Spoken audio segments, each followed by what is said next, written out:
Поприветствуйте кого-то, пожелайте им с днем рождения Иисуса. С Рождеством. Обними кого-то, давайте, передавайте теплоте любви, теплоте дня рождения кому-нибудь. Спасибо, потрясающе. Спасибо вам большое.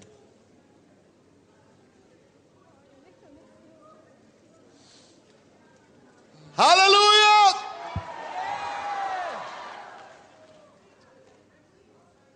Класс. Чудный Бог.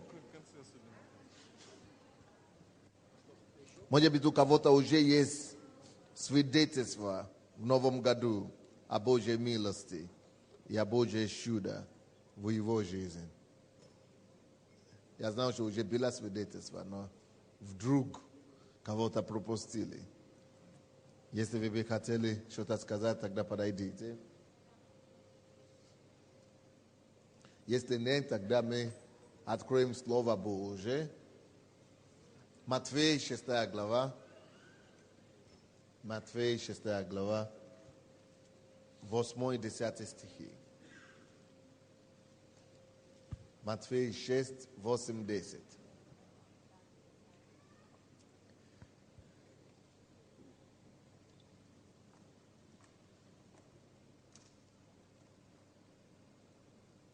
Не уподобляйтесь им, ибо знает Отец ваш, в чем вы имеете нужду.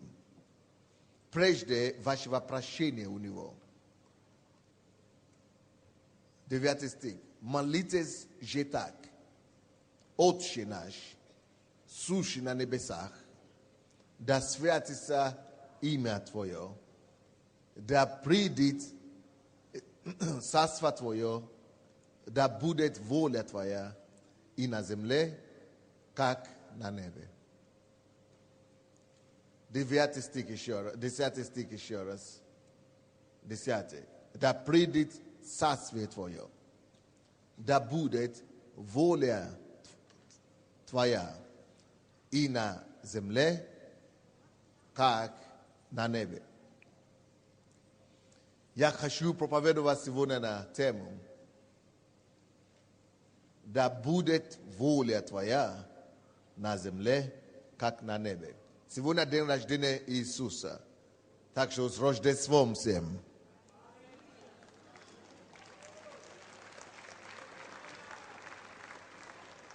И мы будем говорить об Иисусе сегодня. То, что я считал часть, то есть немного часть из молитвы, первые 2 стиха из молитвы «Отче наш». Кому знакомо это «Отче»? «Отче наш», эту молитву. «Отче наш» знакомо всем. «Отче наш», сущий на небесе. Вот. Эта молитва начинается с «Отче наш, сущий на небеса», да святится имя Твое. А потом следующий стих уже говорит, да пребудет воля Твоя на земле, как на небе. Иисус через эту молитву доказывает нам и показывает нам один простой урок. И этот урок заключается в том, что Он хочет донести до нас, что Он пришел только для одной миссии. Потому что многие, мы думаем, почему Иисус пришел. Мы знаем, что Он умер за всех людей, Он пошел на крест ради нас, для искупления всех людей. Но это подробности, для чего Он пришел. Но если в одном слове, в одних фразах сказать, для чего же Иисус пришел на землю. Иисус пришел, по Его словам, для того, чтобы исполнить волю Божью на земле.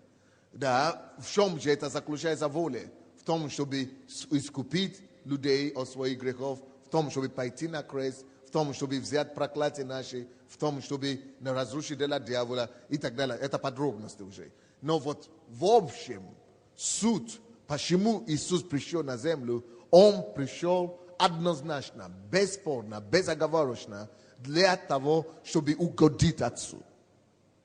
Чтобы исполнить волю Отца, который Он видел с Ним на небе, чтобы принести эту волю здесь на земле и его исполнить. To jest Isus był посвященным человеком. Он был настолько посвященный, что страшно нам подумать. Но через его это посвящение, он также учит нас то, как мы должны с вами жить. Он учит нас, какой должен быть наш образ жизни. Наша жизнь с вами, наш образ жизни должен быть жизнь, которая нацелена на что-то. Целенаправленная жизнь. Жизнь нацеленная, целенаправленная на что-то. Жизнь не бывает без цели. Вот о чем Иисус доказывает нам через его рождение. Он родился сюда на землю, чтобы исполнить конкретную волю Отца.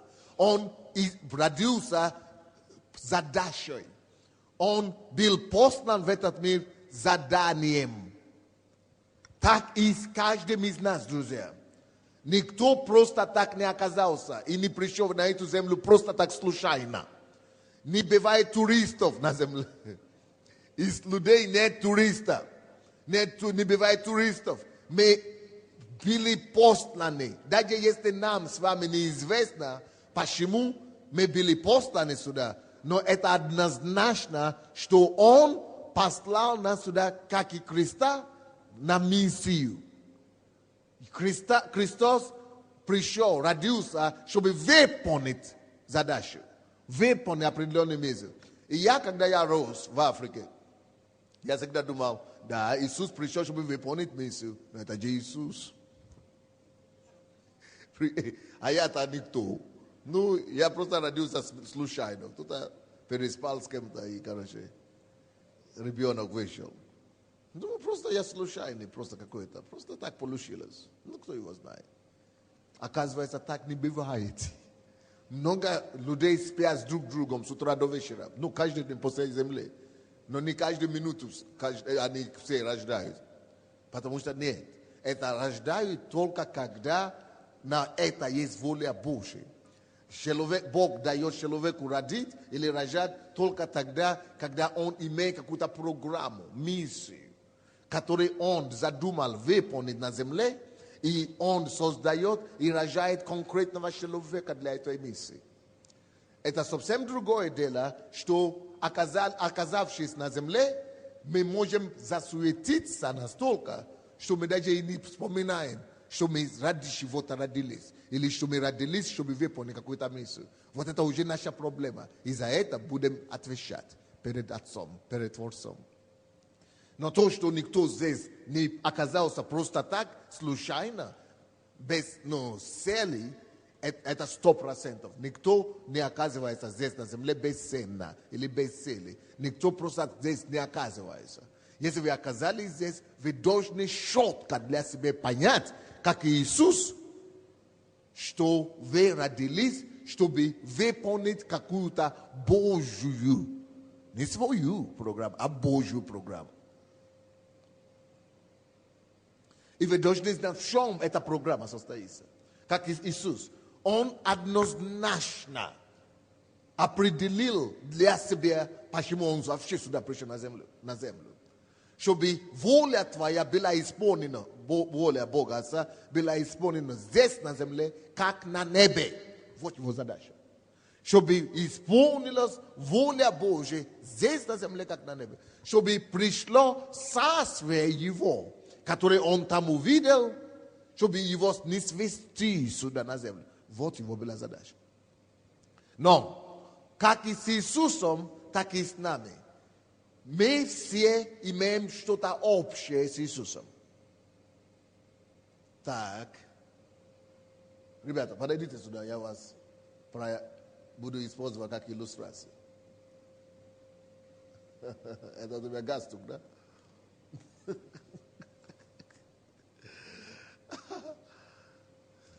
Ты как-то более солидно выглядишь. Скажем, что ты Иисус. Давай вперед. А то тебя я перекрою просто. Значит, ты Иисус. Иисус заявляет, что Он не пришел сюда просто так. Он пришел выполнить волю Отца, пославшего Его. Правильно? Пришел сюда выполнить. То есть Он пришел на землю с миссией. Угодить Отцу. Выполнить волю Отца. А потом родился Лоня, да, тебе? Виталик. А потом родился Виталик. Виталик родился тоже для той же цели. Может быть, подробности этой цели будут по-разному. Допустим, у Иисуса это чтобы умереть на кресте, чтобы искупить человечество и так далее, и так далее.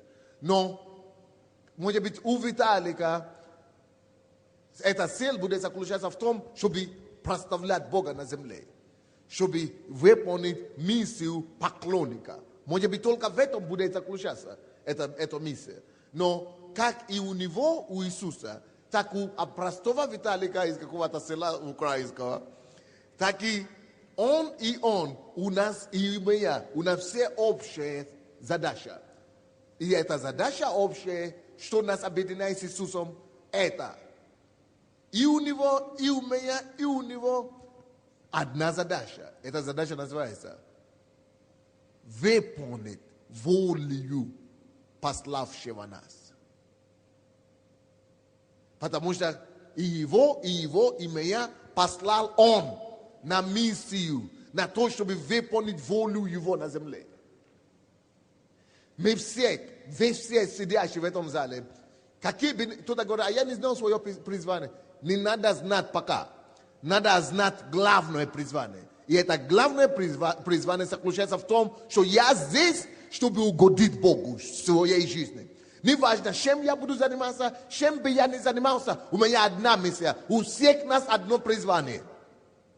И это призвание основное, чтобы угодить Богу и принести Его волю на земле. Подробности этого призвания у каждого уже будет отличаться от по роду деятельности. Но это уже второстепенное дело. Но важно, чтобы каждый человек на этой земле знал отчетливо, четко о том, что я здесь не оказался просто так. Точно так же, как Иисус был послан на землю, чтобы выполнить волю Отца, точно так же и я. Чтобы я себе не думал, что я маленький, что я никто, я тоже посланный на исполнение воли Отца. Он посланный, как Иисус. Я посланный, как Иисус. На одно дело, исполнить, угодить Богу, исполнить волю Бога Отца. И он посланный, с одной мысли только, исполнить волю Бога Отца. Теперь слушайте. Если человек это главный смысл жизни не знает, он начнет заблуждаться, он начнет придумывать себе разные разные какие-то левые мысли. Допустим, скажем, Виталий. Допустим, скажет, что-то делаю, я не знаю, для чего я... Ты ему задаю вопрос, для чего ты живешь? Для чего я живу? Посади дерево, как там они говорят, родить сына, да, или как там? Согласен, да? Родить сына, построить дом и посадить дерево. Он себе начинает придумывать что-то, вот типа такого. Я чего я здесь? Женусь. Или выйду замуж. Рожу сына, построю себе дом, посажу дерево. Миссия выполнена. Это миссия травы. Это трава так мыслит. Собака, это животное. Родить сына. Любой курица в своей дворе рожает сына или дочери. То есть это не человеческие силы. Это не подобающий человеку. То есть родить сына. Твой пес дома не рожает сына. То есть это слишком земное, слишком мелочное, слишком ничтожное. Ради этого Бог вложил в тебе все дары, все способности, все, чтобы посадить дерево. Или чтобы переспать с кем-то, сына рожать. Это слишком мелочное. И из-за того, что люди отошли настолько здорово от Божьей мысли, от Божьей помышления, они начинают приземляться настолько, уничижаться настолько, что они упрощают смысл своей жизни до таких абсолютно неразумных пределов. Хорошо, родить сына. Хорошо, ты родил сына в 20 лет или 22 года. Все, ты уже все. Дерево построил, посадил тут же. Или дом построил 25 лет. Ты уже все, тебя надо теперь расстрелять, и все, убить. Ты уже и сына родил, и дерево построил, посадил, и дом построил. Значит, мы сейчас начнем все расстреливать пенсионеров. Потому что они уже таких сыновей нарожали, и внуков уже. Неужели нет уже смысла жизни? Не ради того, чтобы родить сына, дерево посадить, или дом строить, Бог посылает нас сюда на землю. Получается все дупликаты, да? Потому что и это рожает сына, и дом строит, и дерево посаживает, и это, и то, и то. Все миллионы, только одни дерева строят, и сыновей рожают. А что, девушек не личность или что ли? Или не человек? Или, короче, это то же самое, как те мусульмане говорят, если ты умрешь для Бога здесь на земле, у тебя там будет девственность. Сколько там у них девственность будет? 200, да? Или... Я говорю, это что, написано в Коране? Говорит, да, написано в Коране, у тебя будет куча девственных. Я говорю, Боже мой, посмотри, это же надо быть, насколько, извините, недалек, чтобы верить в такого Бога, который за человека женщин не считает. Только как стройматериал, который, короче, ребята будут там служить Богу, а вас мы будем снабжать, чтобы вы попали на небо, только чтобы там девственниками стать, чтобы вас позвали по 200 на одного мужчину. Представьте себе это. Это в Коране, в их святой книге написано. И кто-то еще верит в такого Бога. Я даже не понимаю, как женщины какие-то могут верить в такого Бога. Потому что их ставят поставку, как поставку там сделать женщин на мужчин, которые попадут на рай. Это же не то. Бог, Он совсем другой. Он тебя не посылает только, чтобы ты, как и все, строил дерево или строил дом и посадил дерево. Это мы придумываем такие вещи, когда мы насколько заблудили с пути Божьей. Мы заблуждаемся с пути Божьей настолько, что мы даже уже не в контакте, мы даже нам в голову не приходит подумать, что у него есть планы для нас. Мы даже об этом не задумываемся. Но есть, когда человек теряет эту мысль о том, что я послан сюда угодить Богу, я послан сюда служить Ему, я послан сюда исполнить волю Его на земле, как на небе. Вот это моя главная смысл на земле. Моя смысл жизни не выходить замуж. Девушки, уберите это пел с вашей головы. Смысл жизни не выходить замуж. Бог никого не посылает на свет, на землю, только чтобы выходить замуж. Что? Представьте себе, как можно до этого додуматься? Получается, что опять курица или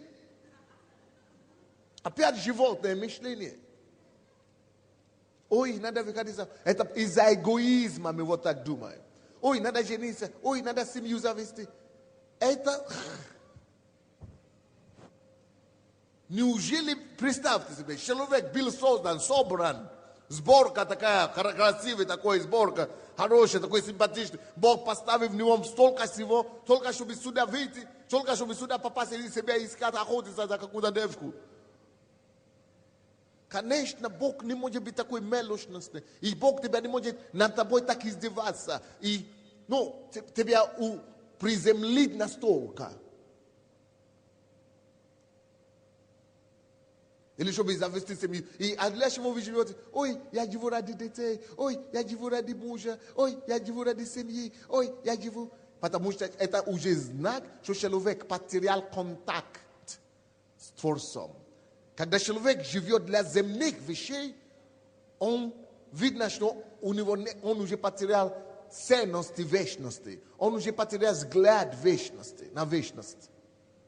Он уже все потерян. А некоторые еще хуже, говорят, ой, а я живу, чтобы заработать себе деньги, чтобы построить себе. То есть живу для денег. Что такое деньги? Это дерево. Это дерево, которое, прошло процесс производства, который переработанное дерево, а потом его сделали бумаги, и бумагу нарезали, накрасили его зеленым, допустим, это $1 назвали, еще какой-то красным, евро и так далее. Это дерево. Если ты сказал, что ты живешь ради того, чтобы зарабатывать деньги, это ты говоришь, ты пришел на землю, чтобы жить ради того, чтобы служить дерево. Ты всего лишь идолопоклонник, все, всего-навсего. Но идолопоклонник не тот, который только деньгам поклоняется, и тот, который живет ради чего-то, кроме того основной, кроме той основной цели, той основной задачи, ради которой Господь его послал. Наша основная задача, почему мы здесь, как у Иисуса. Воля моя исполнит волю пославшего меня. Микрофон второй есть у кого-то? Кто-нибудь возьмите микрофон и будете мне читать. Дайте кому-то внизу, пускай откроет Евангелие от Иоанна. 6 глава, 38 стих. 6 глава, 38 стих. Евангелие от Иоанна, 6 глава, 38 стих. Или Евангелие от Иоанна, 5 глава, 30 стих. Либо 5 глава, 30, либо то и другое. Либо 6 глава, 38 стих. «Я ничего не могу творить сам от себя.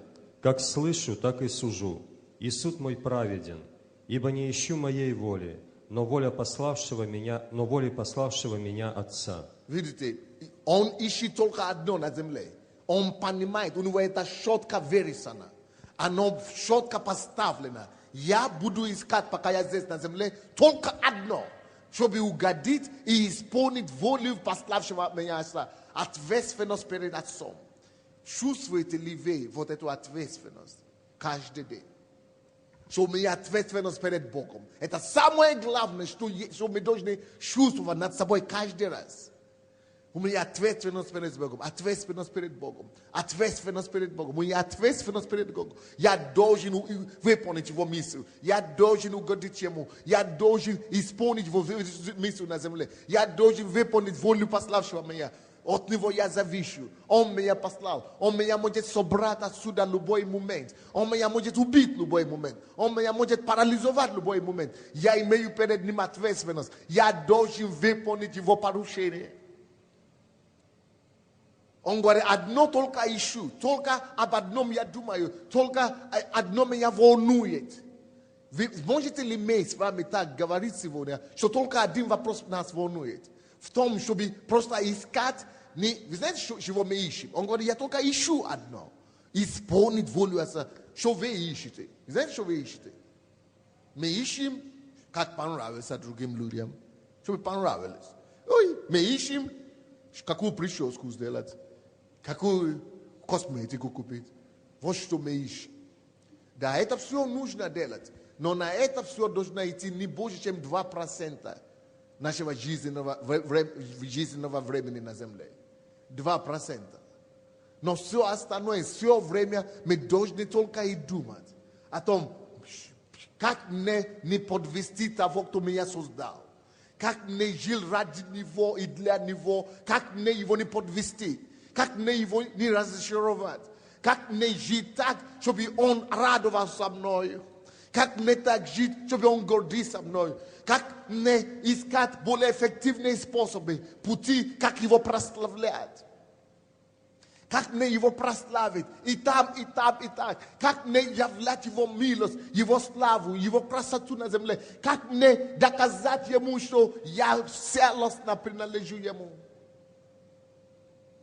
Считай вторая часть этого стиха. Он ищет только то, что, да. «Ибо не ищу моей воли». Ибо не ищу моей воли. Вы знаете, какие мы часто бываем? Мы ищем в основном только свою. Вы знаете, я могу вам провести такой эксперимент, как мы ищем свою волю. Если мы сейчас сделаем такой эксперимент, кому бывает плохо от того, что не вышла замуж, или еще не вышла замуж? Если мы проведем такой эксперимент, вы будете в шоке. Есть куча людей, не только в церкви, и в миру, везде. Если сделать анонимное, кто страдает и кто живет в депрессии, только потому что он не получает, что он хочет. Или кто живет в депрессии, того, что у него нет ребенка. Или кому так плохо из-за того, что он не получает то, что он хочет. Потому что мы в основном, и почему мы живем в депрессии, того, что у меня чего-то нет. Потому что я живу для себя. Я ищу своего. Это и есть доказательство. Вам бывает ли плохо от того, что что-то у вас не получается так, как вы задумали? Что не получается по-вашему? Что ваши пути не получаются по-вашему, по вашему пути, по вашему задуманному. Это потому что я своего ищу. А если действительно мы ищем его, при чем тут я? Не получилось, значит, ему не надо, я делал другое, чтобы ему было угодно. А если, вы знаете, очень часто будут такие ситуации, что будет конфликт. То, чего я хочу, и то, что он хочет. И вы знаете, кому надо уступить? Это мне надо уступить. Потому что если я не уступлю, он меня уберет с дороги. Поэтому, если что-то у меня не получается по-моему, мой вопрос должен быть, а это получается по его или нет? Если получается его воля, все. Единственное, что должно нас огорчать в этом мире, братья и сестры, слушайте, единственное, что имеем право нас с вами огорчать, это если мы в чем-то ему не угодили. Или его не угодили, или его не послужили, или если мы где-то увидим, что мы что-то где-то не смогли его угодить, ему угодить, где-то мы не смогли его обрадовать, вот там мы должны на самом деле огорчаться. А то, что нам надо было отмахивать рукой на себе, то, что у меня, это не то, это не страшно, потому что не ради меня я был послан сюда на землю, не ради себя я был послан сюда на землю, я был послан сюда на землю ради него, ради его миссию, чтобы исполнить волю его на земле. Я не ради меня был создан, он меня создал, не я себя создал, он создал меня ради себя, чтобы я был послан сюда, чтобы выполнить его программу. Поэтому меня должно волновать только один вопрос. Как бы угодить, как бы выполнить эту задачу, чтобы угодить того, кто меня образовал и создал ради себя. Поэтому если я учусь, чтобы стать грамотным, чтобы это знание, эту грамотность потом использовать на то, чтобы прославлять его, на то, чтобы исполнить то, ради чего меня сюда прислал.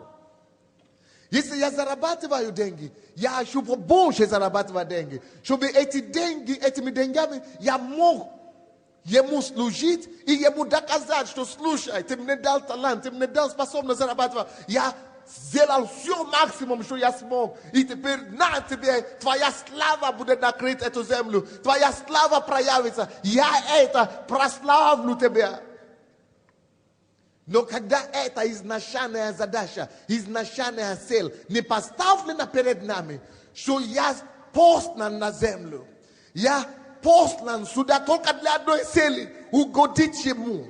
Прославить его. Я послан на землю, чтобы исполнить его волю здесь на земле. Как на небе, а не свою волю. Я послан сугубо только для одной задачи. Исполнить волю его. Прославить его на земле. Если мы это поймем, мы будем меньше огорчаться по жизни.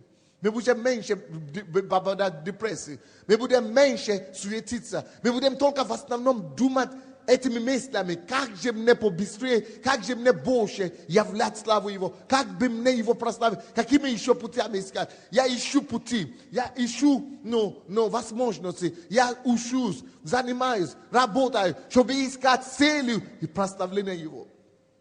При этом, будет ли семья, если надо? Конечно, это всего лишь побочное благословение. Для того, чтобы я мог с большей радостью, большей энергией ему служить.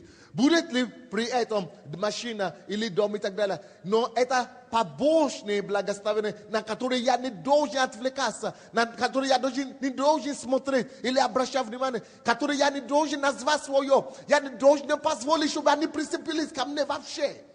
Я должен быть готов жить свободно от этих всех вещей. От семьи, если надо, от детей, от машин, от удобств мира сего. Потому что все его.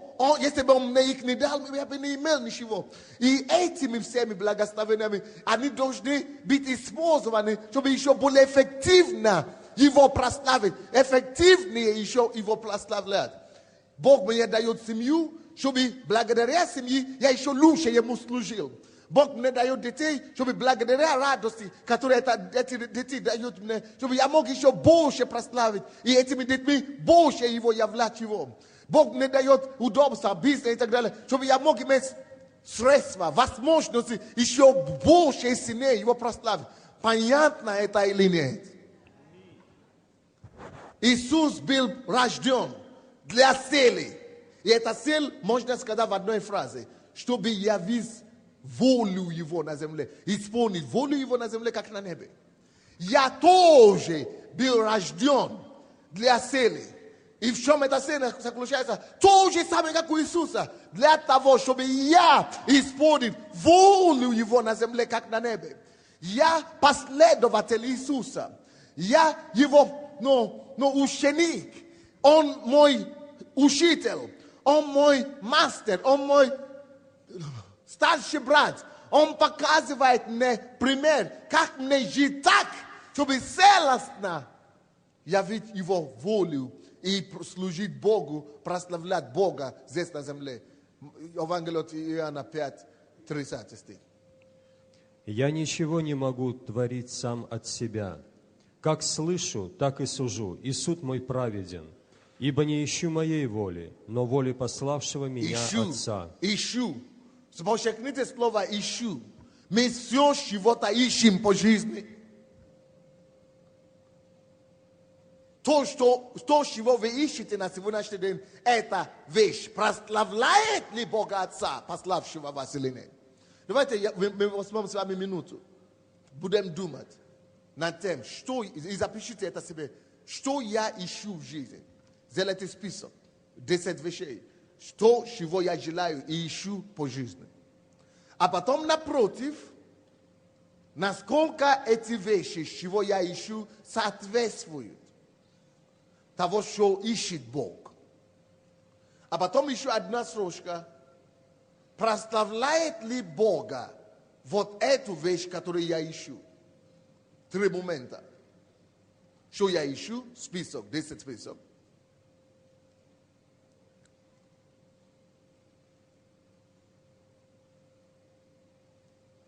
То, что я ищу, соответствует ли то, что Бог ищет?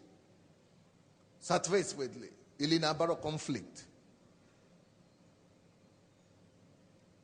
3 момент.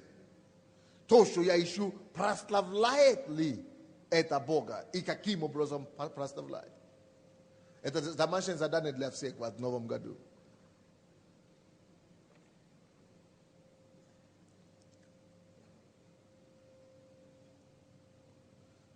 Все наши желания, все наши страсти, все наши цели должны быть подогнаны под этими стандартами, друзья мои.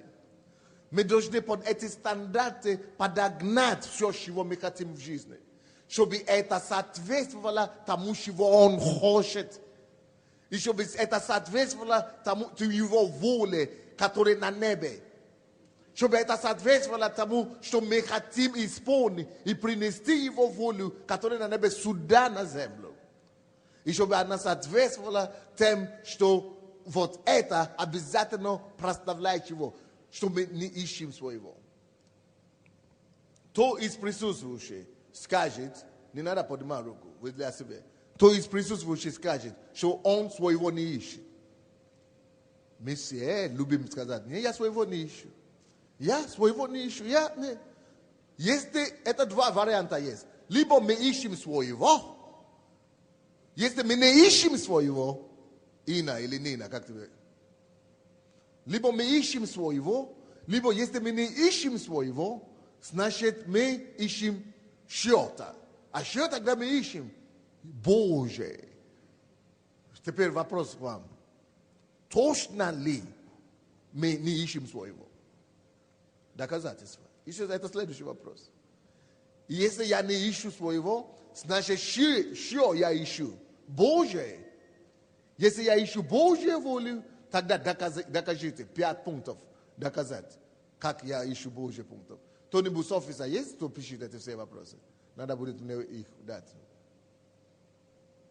Доказательство, что я не ищу своего, и доказательство, что я ищу именно Божие. Да, когда кто-то говорит, ты ищешь своего, мы оскорбляемся. Нет, я не ищу своего. Потому что мы знаем, что это плохо. Но если я не ищу своего, могу ли я доказать и Богу, и людям? Даже не надо доказывать. Бог может ли свидетельствовать? Засвидетельствовать, что я действительно ищу только Его, и я не ищу своего. Я вам вопрос. Бог знает своих. Если Бог все знает, и своих знает, может ли Бог засвидетельствовать о тебе, что ты не ищешь своего, что ты только Его ищешь? Давайте преклоним голову, будем говорить, Господи, помоги мне быть таким. Я не хочу искать своего. Я хочу искать Твое, Господь. Я хочу жить только для одной цели. Исполнить волю Божью на земле, как на небе. Не хочу больше жить для себя, не хочу больше своего искать.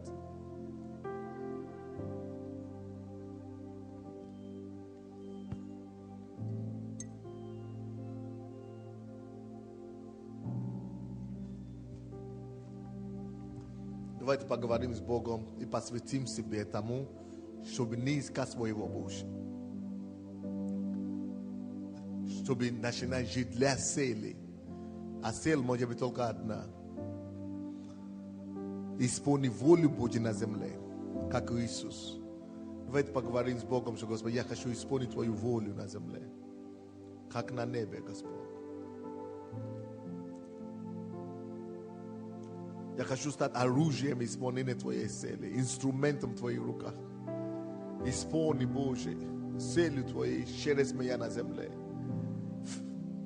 Назовите те специфические направления, в чем Бог вас призывает исполнить Его волю. Помоги мне, Господь, дай мне возможности. Я отдаю Тебе мои таланты, способности, все, что Ты мне дал, семью, детей, ум. Я посвящаю всего себя в этом новом году. Посвящаю себе тому, чтобы искать только того, что Тебе угождает, что Тебя прославляет. Я не хочу искать своего Божьего. Я устал искать своего. И устал искать своего. Завязаюсь, Господь. Завязаюсь, Господь. Завязываюсь. Уже устал. Все. Умираю в этот момент для себя. Принимаю решение умереть. Для своего. Не хочу я искать своего боли. Я хочу стать Твоим оружием, Твоим инструментом. Я хочу начинать искать только Твоего. Хочу нести ответственность перед Тобой. Чтобы Ты знал, Господь, что я живу только для Тебя. Я ответственный перед Тобой только. Я хочу держать это при себе. Вот я, используй меня. Вот я, Господь, вот мои руки, вот мое сердце, вот мои чувства, вот мои ноги. Возьми и используй, если Ты можешь, Господь. Если Ты можешь что-то использовать во мне, если есть что-то здоровое во мне, чего можно использовать, возьми, бери, используй. Используй меня, Господь. Как, чтобы исполнить волю Твою на земле. Вот моя единственная жизненная цель будет, Господь. С этого дня, с этого момента, я хочу привести всю свою жизнь под этим согласием, под этим стандартом. Чтобы угодить только Тебе. Использовать все, что у меня для угождения Тебя, Господь. Господь, именем Иисуса, мы действительно посвящаем себя заново. Заново посвящаемся, Господь. Тому, чтобы только жить для Твоей миссии. Для того, чтобы угодить Тебя на земле. О Боже, мы просим Тебя, переполни нас. Убери всякий мусор с нас. собери всякий мусор, неправильные цели, неправильные задачи, амбиции. Собери, Господь, все, что мешает, что стоит на пути, что мешает, Господь, нам целостно жить и полностью для Тебя. Господь, мы каемся, раскаиваемся, Господь, в нашей амбициозности, эгоцентричности, в том, что мы искали своего долгое время. Мы теперь слаживаем все перед Тобой, перед ноги Твои, слаживаем все свое, все отдаем все теперь в этот момент. Ты возьми нас и используй, Боже.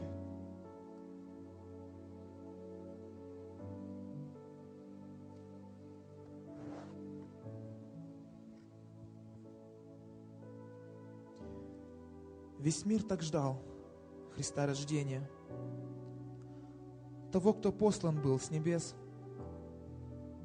погибшим свет явить спасение. Так милостив наш Бог Творец. Господь Иисус родился нам, Духом Божьим через Марию. Это был отцовский план — повергнуть адскую стихию. Почтим Иисуса нашим даром, звезда давно уже взошла. Будем же верны мы в малом, ведь в нем наш путь и жизнь, судьба. Пришел на землю, был унижен, как агнец он, осмеян был, но потом отцом возвышен, а нас он тоже не забыл. Прими спасение, благодать. Он есть истина и дверь, в его руки все отдать, жизнь свою ему доверь. С праздником, с Рождеством. Спасибо. Спасибо. Давайте будем искать того, только чтобы угодить Господу Богу. Будем искать только то, что угождает. Будем жить, пускай это станет нашей единственной целью и задачей. Искать того только то, что прославишь Его. Господи, в имя Иисуса, помоги нам, возьми нас, преврати нас в Твое оружие. Орудие в Твои руки, Господь, чтобы мы могли исполнить волю Твою, целостно на земле, как на небе. Во имя Иисуса. И весь народ Божий скажет: